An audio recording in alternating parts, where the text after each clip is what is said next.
Djidjes memulai babak baru dalam perjalanan karir sepak bolanya dengan bergabung ke klub Serie A Sassuolo. Resmi diperkenalkan sebagai pemain baru pada Sabtu 9 Agustus 2025, bek andalan timnas Indonesia ini menjadi sorotan publik Italia maupun tanah air. Salah satu yang menarik perhatian adalah pilihan nomor punggung Djidjes di klub barunya. Setelah sempat menjadi teka-teki, akhirnya terungkap bahwa pemain berusia 25 tahun tersebut akan mengenakan nomor punggung 21.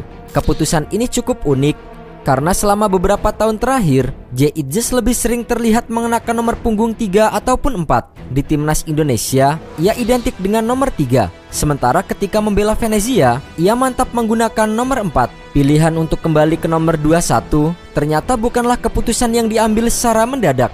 Djidjes memiliki catatan sejarah dengan nomor ini, tepatnya pada musim 2017-2018 saat ia memperkuat FC Eindhoven U21. Meski hanya sebentar menggunakan nomor tersebut, pengalaman itu tampaknya meninggalkan kesan tersendiri baginya. Kepindahan Djidjes ke Sassuolo menandai kembalinya sang bek ke kompetisi Serie A Italia. Sassuolo sendiri dikenal sebagai klub yang kerap memberikan kejutan, bahkan mendapatkan julukan pembunuh tim-tim raksasa karena reputasinya yang mampu mengalahkan klub-klub elit Eropa. Berdiri sejak tahun 1920, nama lengkap klub ini adalah US Sassuolo Calcio, di mana US merupakan singkatan dari Union Sportiva. Klub yang dijuluki I Nero Verdi hijau hitam ini bermarkas di Mapei Stadium Città del Tricolore, stadion berkapasitas 20.584 penonton yang terletak di Provinsi Modena, wilayah Emilia Romagna. Sassuolo pernah ditangani oleh pelatih ternama seperti Massimiliano Allegri pada tahun 2008 yang saat itu berhasil membawa klub promosi ke Serie B. Debut Sassuolo di Serie A baru terjadi pada musim 2013-2014 di bawah arahan Eusebio Di Francesco. Mereka mampu bertahan selama 11 musim berturut-turut di kasta tertinggi sebelum akhirnya terdegradasi pada musim 2023-2024. Namun, semangat juang mereka tak pernah luntur. Pada musim 2024-2025, Sassuolo bangkit dan menjuarai Serie B, memastikan tiket promosi kembali ke Serie A. Prestasi terbaik klub ini terjadi pada musim 2015-2016 ketika mereka finish di peringkat ke-6 Serie A, sementara posisi ke-11 menjadi peringkat yang paling sering mereka tempati. Puncak reputasi pembunuh raksasa milik Sassuolo terjadi pada periode 2021-2022 ketika mereka sukses mengalahkan Inter Milan, Juventus dan Inter Milan dalam satu musim kompetisi. Beberapa pemain yang pernah bersinar bersama dengan Sassuolo sebelum hijrah ke klub besar antara lain adalah Simone Zaza, Manuel Locatelli, Giacomo Raspadori, David Fratesi dan Francesco Acerbi. Dilatih oleh Fabio Grosso, pahlawan timnas Italia di Piala Dunia 2006, musim ini Sassuolo menatap kompetisi dengan ambisi besar untuk bersaing di papan atas Serie A. Kedatangan Djidjes menjadi salah satu penguatan penting di lini belakang. Namun, kekuatan I Nero Verdi tidak hanya terletak pada Djidjes, melainkan juga para pemain bintang yang mengisi lini depan dan tengah mereka. Salah satunya adalah Domenico Berardi, sosok yang dianggap sebagai legenda hidup Sassuolo. Meski mendapatkan tawaran dari klub-klub top Italia, Berardi memilih setia membela klub yang membesarkan namanya. Selain menjadi ikon Sassuolo, Berardi juga merupakan bagian penting dari timnas Italia yang meraih gelar juara Piala Eropa pada 2020.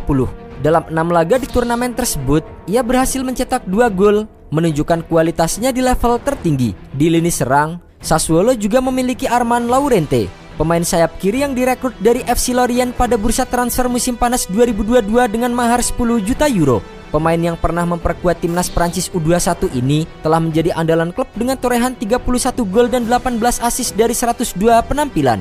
Di bawah asuhan pelatih Fabio Grosso, Laurente diperkirakan akan menjadi senjata mematikan Sassuolo musim ini. Kecepatan, kelincahan dan ketajamannya membuatnya menjadi ancaman serius bagi pertahanan lawan.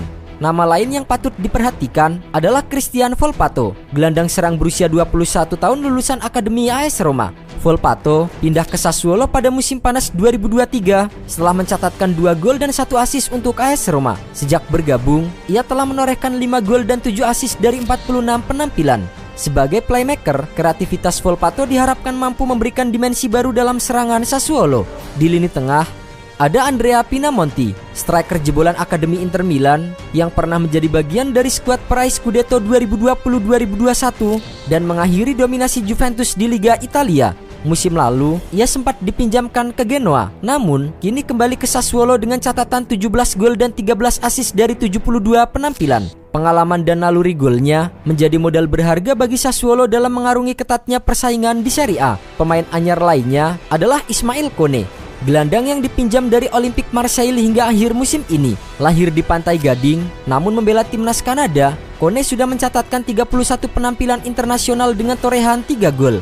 Sebelum bergabung dengan Sassuolo, ia sempat memperkuat Watford dan Stade Rennais sehingga membawa pengalaman baru di berbagai kompetisi Eropa. Keberadaannya di lini tengah diharapkan mampu menambah kekuatan fisik dan kemampuan distribusi bola bagi Sassuolo. Kombinasi para pemain tersebut ditambah dengan kedatangan Jaitjes memberikan harapan baru bagi Sassuolo untuk mengulang momen-momen kejayaan mereka di masa lalu. Bagi Itjes sendiri, bermain di Sassuolo adalah kesempatan untuk berkembang lebih jauh di panggung Serie A, sekaligus memperkuat reputasinya sebagai bek tangguh baik di level klub maupun tim nasional. Pilihan nomor punggung 21 juga seolah menjadi simbol awal baru yang menghubungkan masa lalu dan masa depan karirnya. Dengan pengalaman, kerja keras dan dukungan dari rekan satu timnya, musim ini bisa menjadi tonggak penting bagi perjalanan Itjes bersama dengan Sassuolo.